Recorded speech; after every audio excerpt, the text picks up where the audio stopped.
دوسرا سوال دوسرا تھا کہ یہ اسلام یہ ہپوکریسی لوگ استعمال کرتے ہیں اکثریت، ہاں جی، تو یہ غلط بات ہے. لوگ دوسرے جو ہیں وہ ہمیں غلط سمجھتے ہیں، دہشت گرد کہتے ہیں، یا یہ کہتے ہیں یہ فنڈامنٹلسٹ ہیں، اور اس سے کوئی اسلام کی خدمت نہیں ہوتی. تو آپ کی چونکہ ایک منظم جماعت ہے، تو آپ نے اس مسئلے کے لیے، یہ بڑا ایک مسئلہ ہے، کوئی پلان بنایا ہوگا؟ کوئی پلان جو ہے بڑا سمپل سادہ سا ہے، وہ اس کو مانتے نہیں، ہپوکریسی میں غرق ہو جاتے ہیں.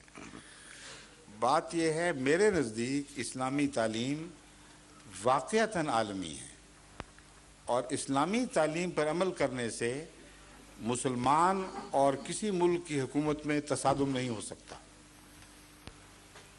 اگر اس کے باوجود تصادم ہو تو لازماً دنیا کی کانشنس، دنیا کا ضمیر اسلام کو سچا کہے گا، اس حکومت کو جھوٹا کہے گا. مثلا نماز ہے، روزہ ہے، سچائی ہے، غریب کی ہمدردی ہے، حج کرنا، یہ عبادت کے دوسرے طریقے، روزے رکھنا وغیرہ، زکوٰۃ دینا. کیا دنیا کی کوئی حکومت ہے جو روکے کہ تم نے یہ کام نہیں کرنا؟ ہے کوئی؟ نہیں.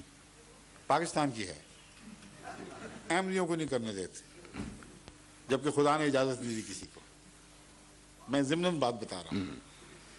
مگر انسانی ضمیر کہتا ہے، پاکستان کی جو مرضی کرتی پھرے، کہ یہ وہ حقائق ہیں جن کو خدا نے بنیادی انسانی حقائق قرار دیا ہے، اور کوئی شخص ان سے روبردانی نہیں کر سکتا، نہ کسی کا حق کے دخل دے.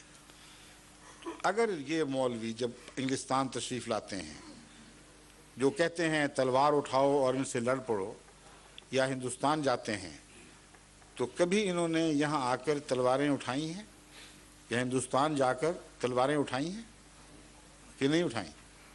بتائیے. نہیں اٹھاتے. اس کو ہپوکریسی کہتے ہیں.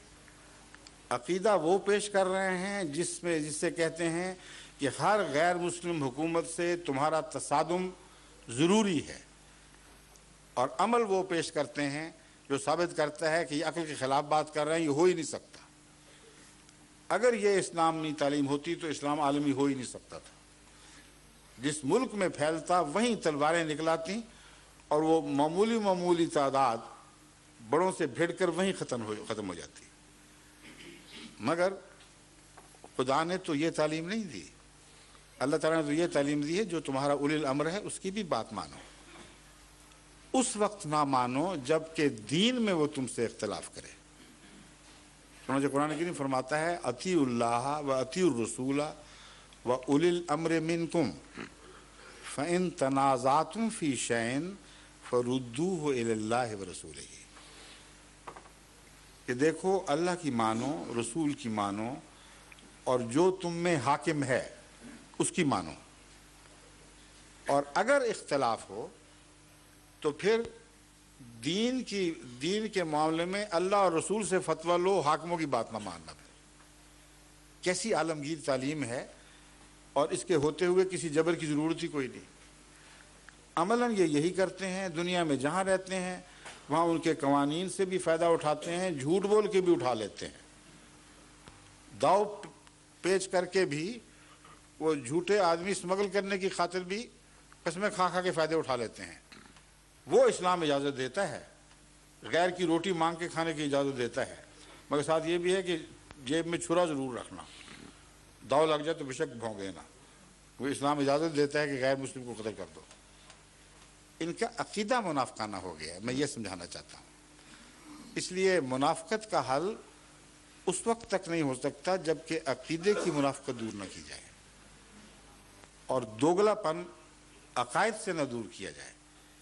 اس پہلو سے جماعت احمدیہ عالمی جدوجہد کر رہی ہے. ہم رسائل، اخبار، کتابیں شائع کر رہے ہیں، بیانات میں یہ بات کہہ رہے ہیں کہ اسلام تو ایسا مذہب ہے جس میں کوئی دوگلا پن نہیں ہے.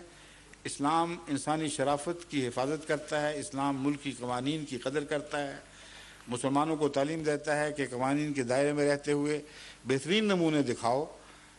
ہاں اگر تمہارے مذہب میں کوئی دخل دے تو خدا کو مانو اور بندوں کی بات چھوڑ دو. یہ تعلیم جماعت احمدیہ ہر جگہ پھیلا رہی ہے. میں نے ایک کتاب لکھی تھی مذہب کے نام پر خون، اس کو آپ پڑھ کے دیکھ لیں، اس میں بھی دلائل کے ساتھ اس بات کو ثابت کیا ہے. تو ہم تو جبر کے قائل ہی نہیں ہیں، ہم زبردستی اصلاح کیسے کر سکتے ہیں؟ ہاں دلائل کے ذریعے قرآن حدیث کے حوالوں سے شرافت کے نام پر اپیلیں کر کے ہم رائے عامہ کو تبدیل کرنے کی ضرور کوشش کر رہے ہیں.